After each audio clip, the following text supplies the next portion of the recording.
She screamed what money like I was some stranger, but it was my name on the loan papers that saved their house. That night, I couldn't sleep. The silence in my kitchen felt louder than ever. I had given them $418,000. Now I was locked out of their lives. So I asked myself, what happens when a mother stops knocking on a door that was never meant to open again? I used to make cornbread every Saturday, just like clockwork. The old cast-iron skillet, the buttermilk, the quiet hum of the radio in the background.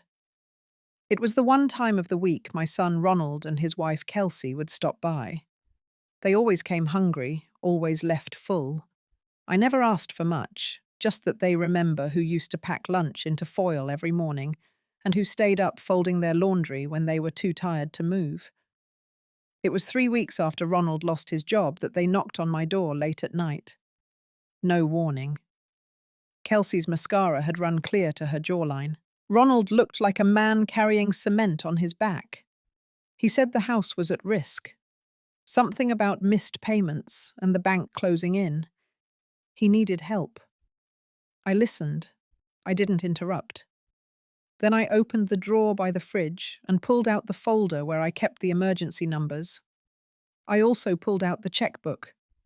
$418,000. That's how much it took to stop the bank from taking their home. I cashed in my retirement stock, sold the little cabin in Montana that James and I had bought 30 years ago. Kelsey cried on my shoulder. Ronald signed the handwritten loan agreement. I still remember his hand trembling. He promised they'd pay me back in full within a year. Promised it 3 times. I didn't ask him to. He did that on his own. The first 2 months after that, they still came by on Saturdays. But something changed. Kelsey stopped bringing dessert. Ronald stopped taking his shoes off. They stopped staying for coffee. By the 3rd month, they didn't come at all. I still baked the cornbread, just in case. One Saturday, I took the bus out to Oldham County. I hadn't seen them in over 4 weeks. I figured I'd surprise them with lunch. A roast chicken, still warm, wrapped in foil. I walked up the steps to their front door and knocked. No answer. I knocked again. Then I heard voices inside. The curtain moved. A second later, the door opened just a crack. Kelsey stood there, one hand on the door, the other on her hip. She said now was not a good time. Her tone was flat. No warmth, no hesitation, just that. I stood there holding that roast chicken like a fool, like I had walked into someone else's life. Kelsey didn't even look at the food. Ronald never came to the door. That was the moment something in me started to pull back, like when the tide changes and you don't feel it right away, but you know it's happening. Have you ever given someone everything you could, then watched them pretend you never existed? That day didn't break me, but it bent something, and once it bent, it kept bending, quietly, slowly, until it stopped being about money at all. And just like that, Saturday stopped being Saturday. It was the Monday after that visit when the mailman dropped off a thick envelope at my door. No return address, just my name scribbled in a familiar hand. I knew Kelsey's handwriting. The same hand that used to leave thank you notes after dinner, the same hand that now barely opened a door. Inside was a short letter, 5 lines. She thanked me for my generosity, said things were looking up for them, and asked if I could consider the loan a gift instead. Her last sentence read, "We would prefer to move forward without debts hanging over us." I sat at the kitchen table with the letter in one hand and the signed loan agreement in the other. The agreement Ronald had written himself, his signature right next to mine. A lump formed in my throat, but I didn't cry. I just read the letter again and again. I folded it once, then placed it neatly in a folder labeled House Records. 2 days later, Ronald called. Not to explain, not to ask how I was. He said they were refinancing and needed to take my name off the house title. He talked fast, said it was just a formality. I listened, didn't interrupt. Then I said no. My voice was steady, not angry, not sad, just clear. There was a long pause on his end. Then he hung up. For the next few weeks, things got quiet. Too quiet. Ronald didn't call again. Kelsey didn't send anything else. The silence grew thick around me. Every time the phone rang, part of me still hoped it was Ronald calling to talk, not to ask. But it never was. By mid-June, I received another notice. This one from the title office, a formal request to relinquish any claim to the property. Attached was a typed letter from a real estate attorney I had never met. Polite, but direct. They were trying to remove my name through a quit-claim process. Quietly, legally, permanently. I didn't respond. Instead, I called Helen. Helen and I met 35 years ago working the food car on Amtrak.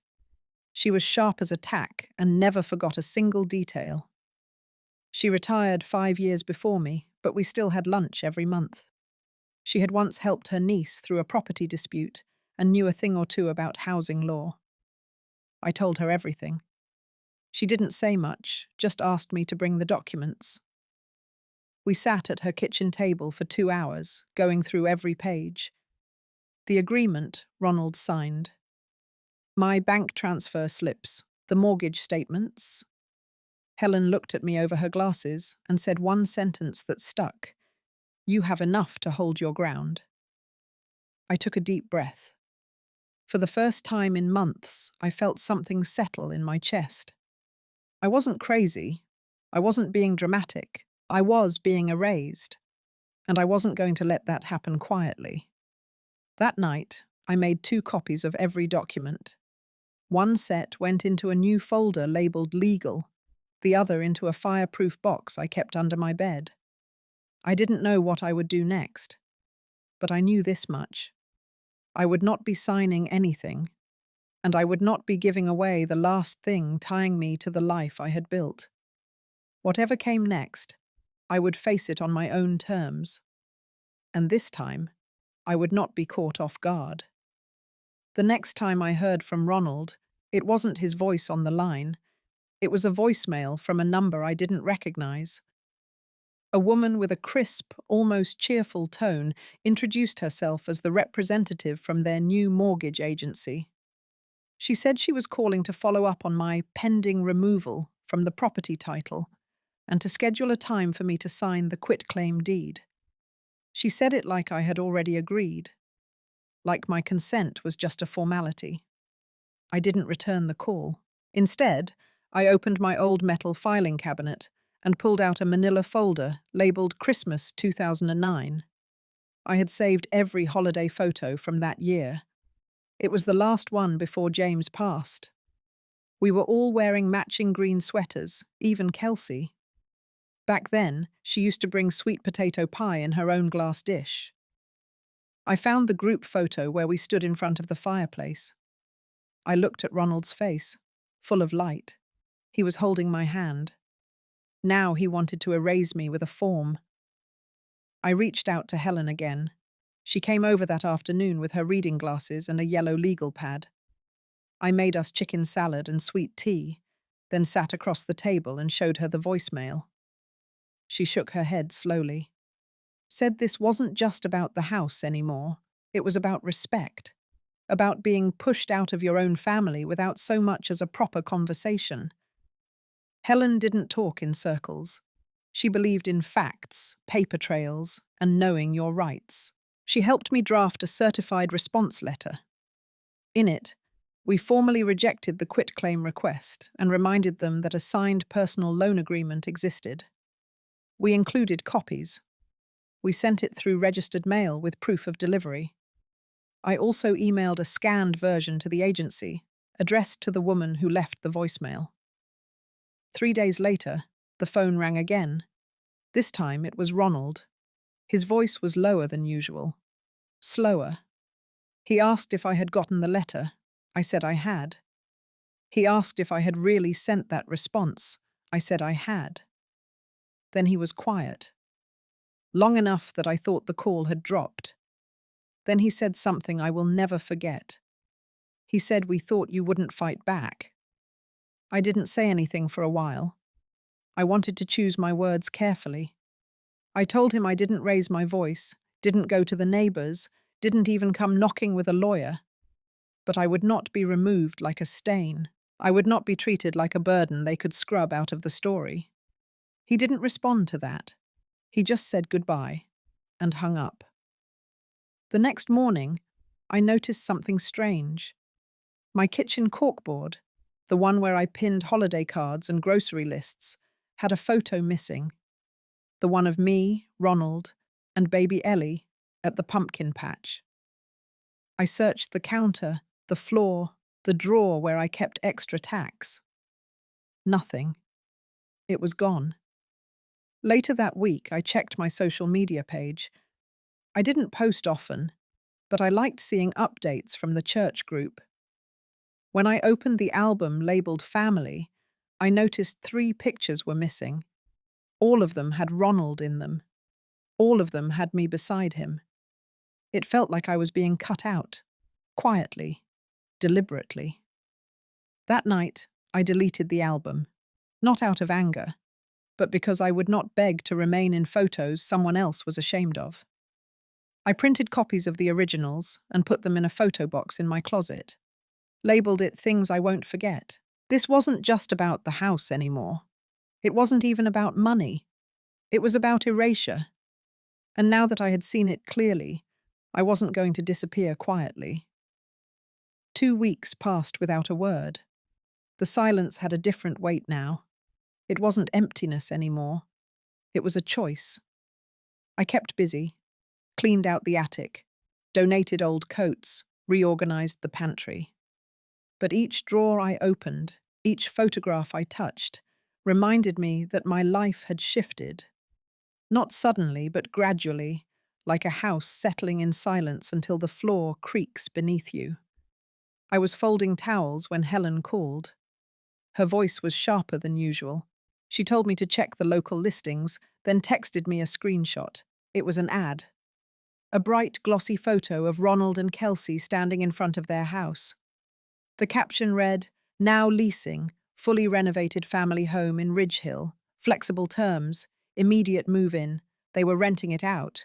The same house I helped them keep. The house they begged me to save. The house I still held legal ties to. And now it was a rental property, like none of it mattered, like I had never been there at all." That evening, I took out the loan agreement again. I sat down with a cup of chamomile tea and read every line, not because I doubted what I knew, but because I needed to feel it in my hands. The ink, the signature, the proof. The next morning I walked into the county clerk's office, not to start a fight, just to ask questions. A woman behind the counter, maybe in her early 50s, listened as I explained. She didn't blink. She pulled up the property file, browsed for a few minutes, then paused. She leaned in slightly and said my name had been flagged for voluntary release. No document had been filed yet, but it was prepared and pending my signature. Someone had gone ahead and drafted it. I asked if she could print it. She did. I took the packet home and placed it on the kitchen table. I didn't read it right away. I let it sit there while I washed the dishes, wiped the counters, and refilled the bird feeder outside. When I finally opened it, I read the language carefully. Legal terms I had seen before, but this time they read like a goodbye letter, a permanent one. I was listed as the grantor. Ronald and Kelsey were the grantees. They had even typed in a note stating that the transfer was being done as a gift for family unity. Family unity. That night, I called Helen again. She came over after dinner with her coat still on. I showed her the lease listing, then the document. She didn't speak for a while. Then she said we needed to go a step further. Not just protect what's mine, but put them on notice. We drafted a new letter, this time from a property rights attorney Helen had referred me to. It wasn't a threat. It was a notice of legal interest, a reminder that I was still listed on the deed, that I held a valid loan contract, that any attempt to lease the property without my written approval was unauthorized. We had it notarized and mailed it the same evening. 2 days later, a for rent sign was taken down.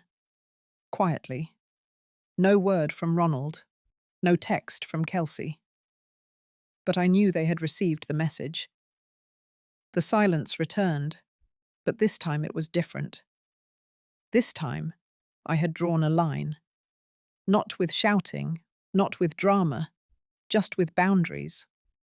I didn't tell anyone at church. I didn't post anything online. I simply made peace with the fact that things would never return to how they were. I had loved them through sickness, through struggle, through failure. But love without respect was not enough anymore. That realization didn't come loud. It came slow, like autumn turning into winter, and it stayed with me, quiet and cold, but honest. I stopped checking the mailbox for their replies. Ronald had always been quick to respond when he wanted something, but now there was no call, no apology, not even a shallow excuse. The silence turned from unfamiliar to expected. I no longer waited for the doorbell or stared at my phone. I had stepped out of the cycle without realizing it. But something shifted when I went to the pharmacy one afternoon. The cashier, a young woman with soft curls, looked at me with a strange tilt of sympathy. She asked if I was still living at Ridge Hill Drive. I paused, said no. She smiled gently, nodded, and handed me my receipt. As I walked out, I realized something deeper was happening. People knew. They had heard things. By the weekend, Helen came by with 2 copies of a letter she had helped me draft. One was for Ronald, the other for the mortgage company. It was short, direct, and written without bitterness. I reaffirmed my legal rights as co-owner. I made it clear that any decisions about the property, especially financial or contractual, required my signature. We delivered them both by hand, left them in the mail slot, and drove away. That night, I received a message from Kelsey. It was brief, 3 sentences. She said she was sorry things had become tense, that Ronald was under stress, that I needed to give them space to make decisions without emotional interference. I reread that word. Interference. I wasn't family, I was noise, disruption. The next morning, I opened my banking app and reviewed the monthly transfers.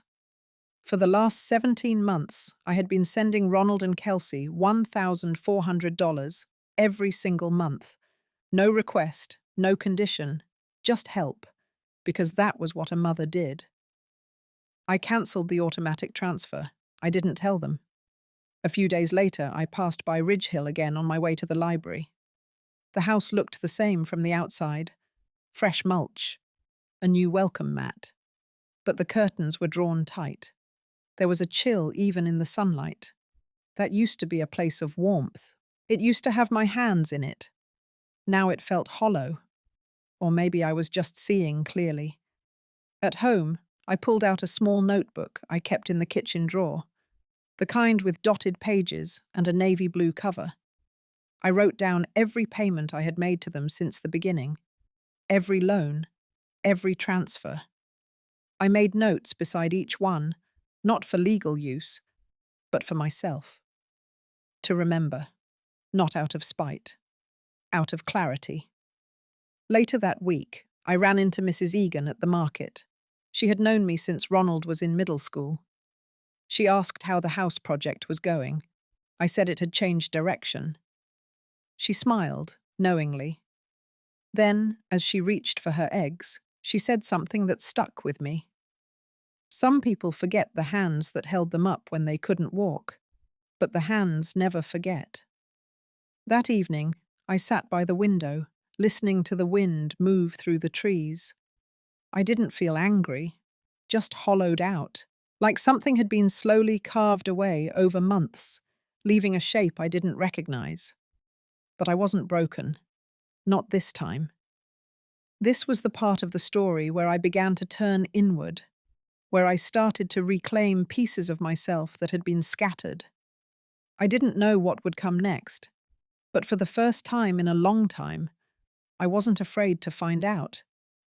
On a quiet Monday morning, I walked past the mirror in the hallway and barely recognized the woman in the reflection, not because of age or time, but because something inside her had shifted. There was still pain in her eyes, but there was also something steadier, a kind of rooted stillness I hadn't felt in years. That woman wasn't waiting anymore. She had stopped chasing explanations. Later that day, I went down to the basement, not for any reason in particular, just to sort through old boxes. One of them held Ronald's childhood belongings, tiny shoes, a clay handprint, a baseball jersey from when he was 7. I touched each item with care, like it might dissolve if I wasn't gentle enough. These were the pieces of a boy who used to love me so deeply he once cried when I went to the grocery store without him. And now, that same boy had turned my name into an inconvenience. I sat down on the cold basement floor and cried quietly. Not the kind of crying that asks for comfort, the kind that makes no sound. I didn't feel angry, just tired, exhausted by the years I spent building a bridge they had no intention of walking across. That night, I made a decision. No more reacting, no more waiting for decency. I had legal standing, I had records, I had clarity. It was time to move forward, not emotionally, but practically. The next morning, I called the property attorney Helen had recommended months ago. A woman named Marcy, calm, thoughtful voice, sharp mind.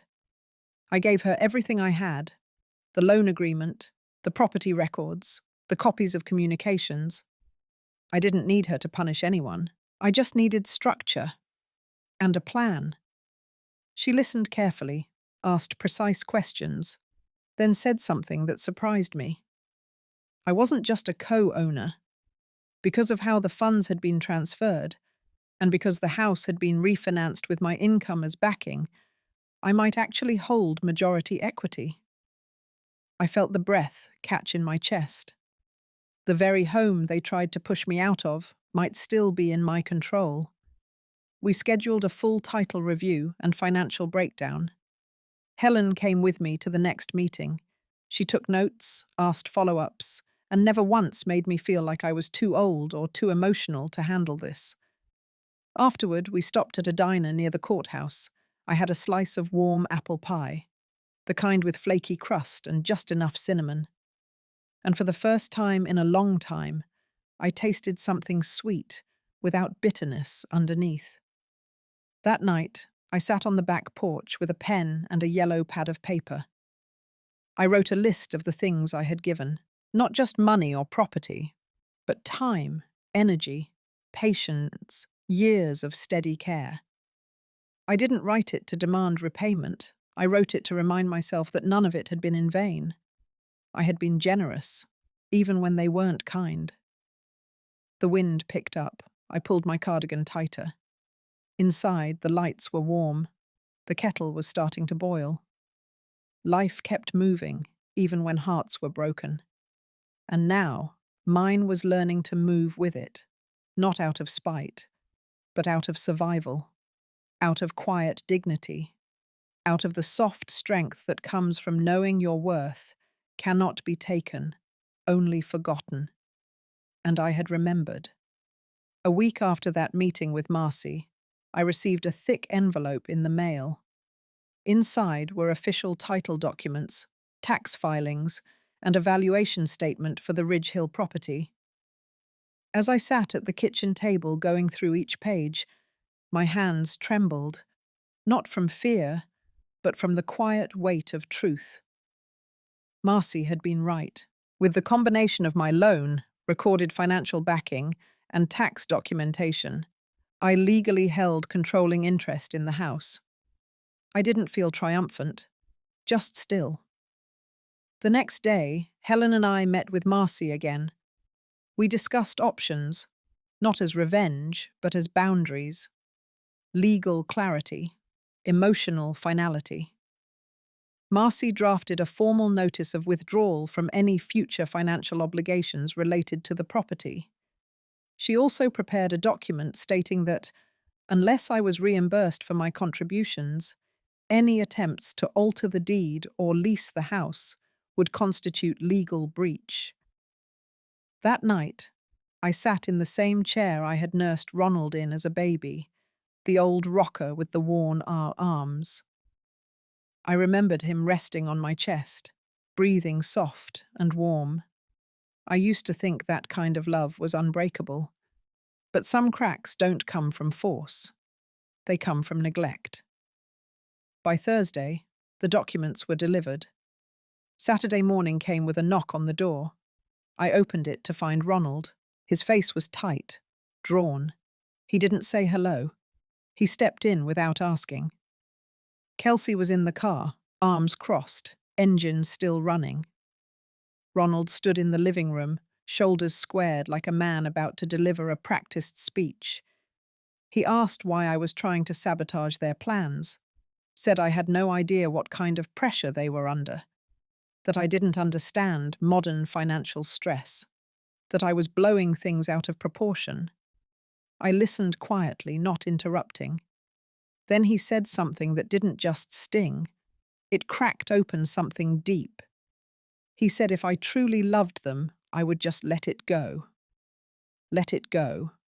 After 17 months of quiet payments, after legal co-ownership, after standing by them when no one else did, now my love was being measured by my silence.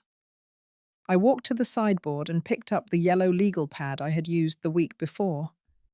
I handed it to him. On it were all the payments I had made, the dates and notes of every promise exchanged. His eyes moved across the paper, and for a moment, something in his face softened. But it was gone, just as fast. He said none of that mattered anymore, and I finally understood. To him, history was convenient, memory was optional, obligation was negotiable.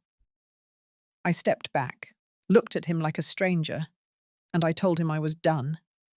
Not just with the money, with the pleading, with the hoping, with the part of me that had spent years shrinking myself into a version of motherhood that allowed him to forget who raised him. Ronald stood frozen for a second, then muttered something about lawyers and stormed out. The door closed hard behind him. The room went quiet. I stood there, hands by my side, heart racing but steady. In that moment, I realized I wasn't fighting him. I was letting him go. And for the first time, the silence felt clean, like an empty room after years of clutter, cold, but honest. The following Monday, I received a voicemail from Kelsey. Her voice was sharp and fast, like someone holding a match too close to dry paper. She accused me of trying to humiliate them, said I was tearing the family apart. Then she hung up before finishing her sentence. I deleted the message without saving it. Later that evening, Helen came over. She brought soup, but more than that, she brought quiet understanding. We sat in my kitchen under the low light, each of us wrapped in our own thoughts for a while. Then she asked how I was holding up.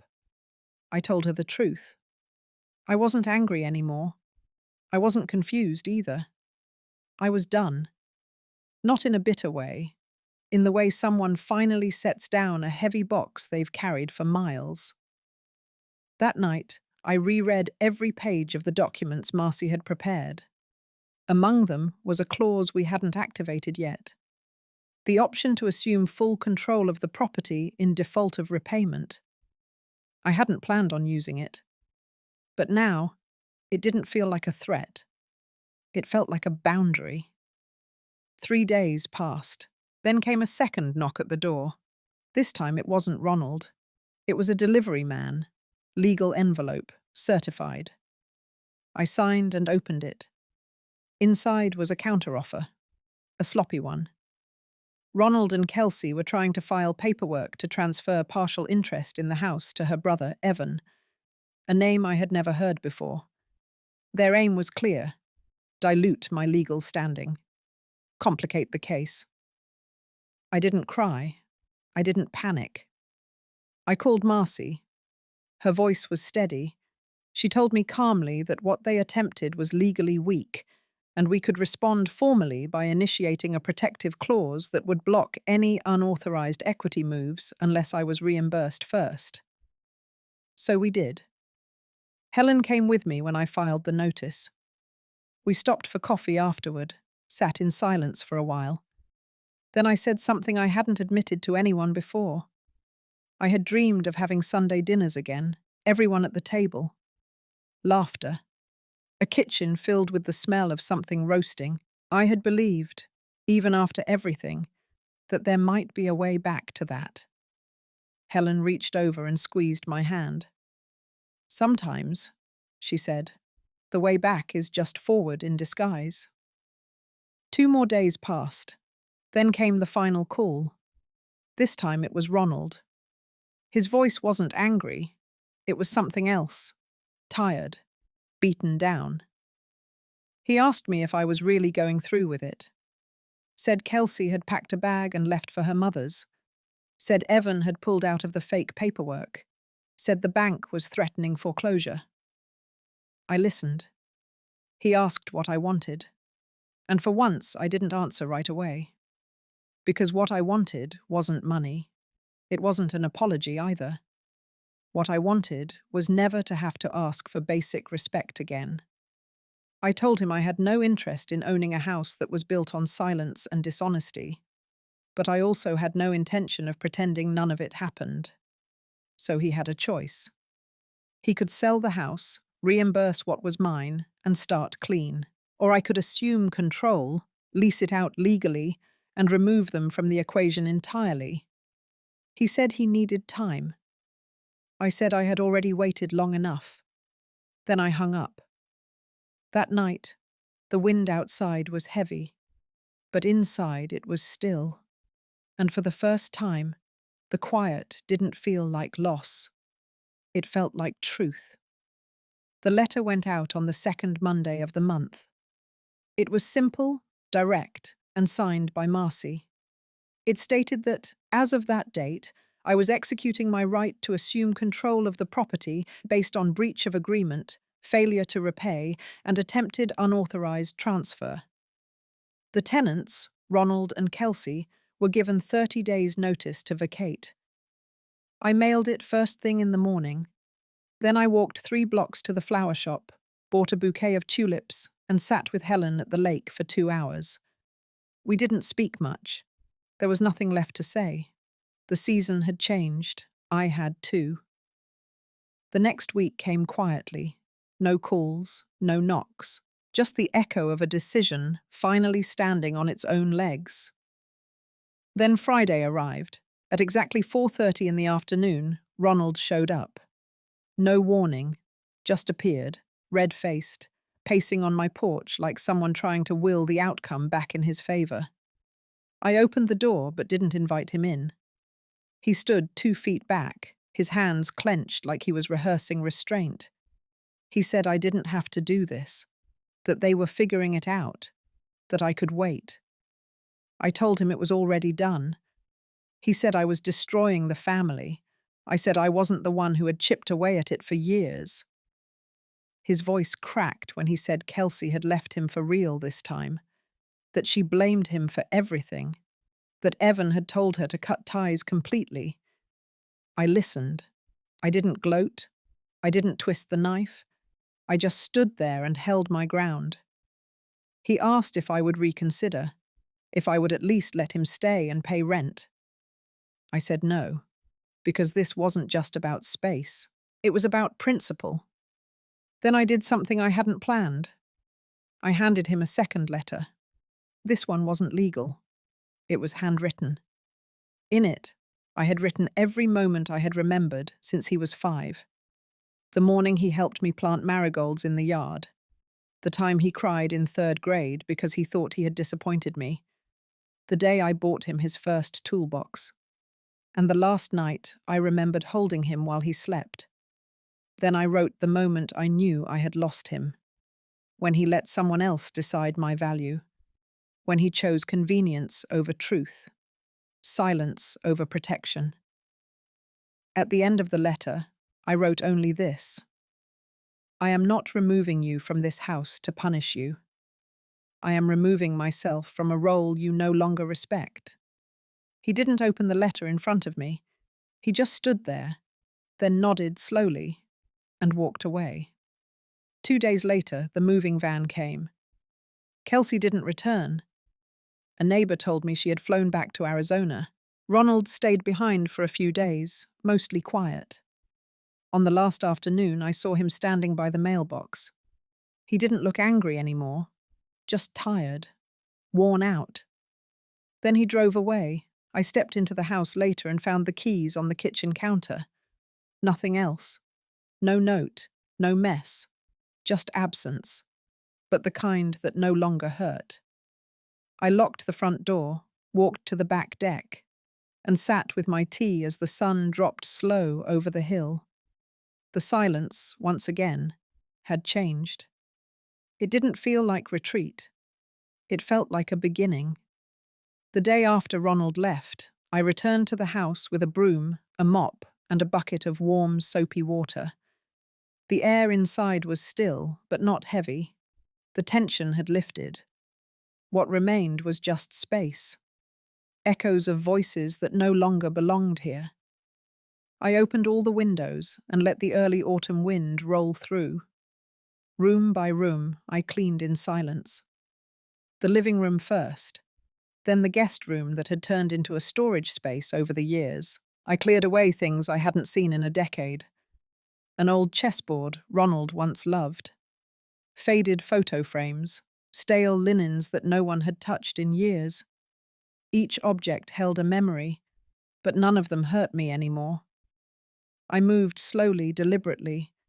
It wasn't about scrubbing floors. It was about reclaiming something I hadn't realized I'd given away. Piece by piece, I was clearing the remains of my absence. By noon, I was covered in dust, but the house felt brighter. That afternoon, I met with Marcy. We sat on the patio of a small cafe near her office. She laid the updated documents on the table. Ownership, title, tax adjustments. Then she brought out a second folder. It was the one I had hinted at months ago but never pursued. The foundation paperwork. I had told her once, in passing, that if I ever reclaimed the house, I wanted to convert it. Not sell it, not rent it, but transform it into something else. A space where women like me, mothers, widows, caregivers, could come to reset. Just for a week or two. A place where silence wasn't punishment, but peace. She remembered, and she had drafted everything. I signed the papers slowly. When I placed the pen down, I looked at her and realized I wasn't waiting for anything anymore. Not Ronald's call, not Kelsey's apology, not even closure, because what I had now was presence.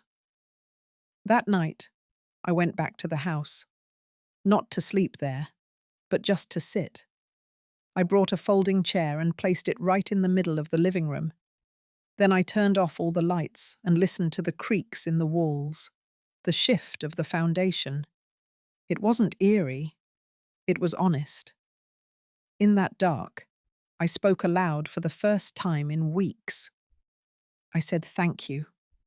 Not to anyone in particular, just to the house, for holding so much, for surviving every silence, for waiting patiently. The next day, I brought Helen with me. She walked through the rooms, paused in the hallway, and said it felt different. She smiled when I told her about the foundation. Then she looked around and said the best part was that it still felt like a home. Not a project, not a symbol, just something steady. Later that week, the first email came in. It was from a friend of Helen's, a woman in her 60s who had just finalized her divorce and didn't know where to go next. I told her the house would be ready in 2 weeks. She cried when she responded. She said she didn't need much, just quiet and kindness. I knew exactly what she meant. By Friday, I had bought a new set of linens, 3 rocking chairs, and a kettle that whistled like the one my mother used to own. The house was almost ready, and for the first time in a long while, so was I. I arrived early that morning with a basket of groceries and 2 jars of homemade plum jam.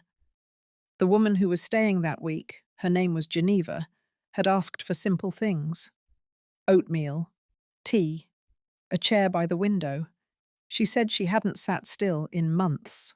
Divorce paperwork, moving out, losing the family dog, the silence afterward. She had stopped hearing her own thoughts. Geneva cried when she saw the room.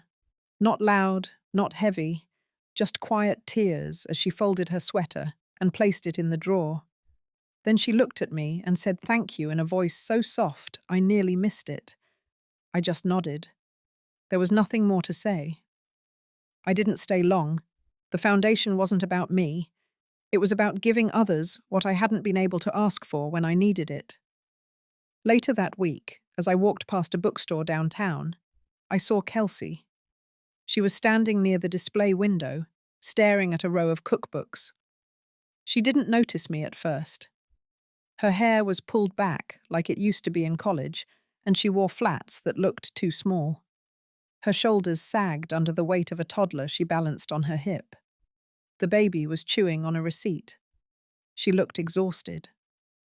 For a moment, I stood still. My chest tightened, but not from pain. It was something else. A complicated stillness, the kind that doesn't rush in to forgive, but doesn't burn with anger either. Kelsey turned and saw me. She didn't wave. She didn't smile. But her eyes changed, just for a second, like something passed between us that neither of us had words for. Then she turned back to the window and walked away. I didn't follow her. Instead, I stepped into the bookstore. I bought a new journal. The first page I left blank. The second page I wrote down one line. Some things are not meant to be repaired. They're meant to be released. That night, I went home and sat in the garden behind the house. The jasmine had started blooming again, and the scent wrapped around me like a memory I hadn't touched in years. I lit a candle, not for anyone, just for peace. Peace, I was learning, was not the same as forgetting. It didn't ask me to pretend none of it happened. It just allowed me to exist beside the memory without crumbling. Helen stopped by briefly. She brought lemon bars and news that another woman had applied to stay. This one had lost her sister in a car accident and needed space away from the city. Helen said she would help with preparing the guest room. Before she left, Helen looked at me and said something I hadn't expected. "You look taller," she said. I laughed, not because it was funny, but because something inside me had stretched. After she left, I walked back inside. The house no longer echoed. It breathed with a new rhythm, a quiet, steady one.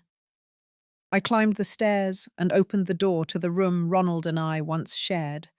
It no longer felt like his space, or mine. It was just a room ready to carry someone else through the night. As I stood there, I realized something. I didn't need a resolution. I just needed room. And now, I had that. 3 weeks later, I received a letter postmarked from a town I didn't recognize. The envelope was pale blue, no return address. Inside was a folded note written in Kelsey's handwriting. Just 5 lines. "Mum, I saw the center. I didn't understand. Now I do. I'm sorry. I sat with that note in my lap for almost an hour. I didn't cry. I didn't smile. I just breathed, slowly, deeply, and then I placed the letter inside my journal, next to the page I had left blank. It was not closure, but it was something. A soft opening, a hum of something once lost, still distant, but no longer hostile.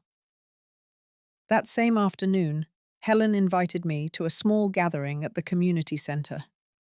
A few of the women who had stayed at the cottage had organised a gratitude dinner. It wasn't fancy. Soup, salad, tea, the kind of meal you share when words are still forming.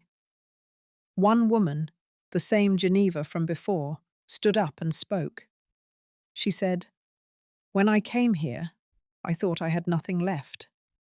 But in that quiet room, I found parts of myself I had abandoned years ago. I didn't know who I was without the chaos. But here, I met her again, and she wasn't as broken as I feared." The room went silent. No applause. Just silence. The good kind. The kind that lets words linger long enough to settle in. After dinner, I walked home alone. No coat, just a shawl and the cool autumn air against my skin. The streets were quiet, the kind of quiet that feels earned. I unlocked my front door and paused. For years, I had walked through that door with a different posture, heavy with guilt, second-guessing every decision, bracing for more disappointment. But tonight, I walked in standing tall. My life was not perfect. My family was not whole. But I was no longer trying to fix what did not want to be repaired. Upstairs, the guest room was ready. Fresh sheets, a book on the nightstand, a glass jar of dried lavender by the window. No guest was coming tonight. But I kept the room ready, not just for others, for me, too. A reminder of what I could create with my own two hands when I stopped waiting for anyone to give me permission. I didn't light a candle that night. I didn't need one. The stillness was enough. I had found my way back to myself. And this time, I wasn't leaving. If you've ever had a moment where you realized, not everyone comes back, not every apology arrives in time, but you kept going anyway, and chose to be kind to yourself, then I hope this story finds you. Leave me a note if it did. And if you're still finding your way, I hope you know you're not alone.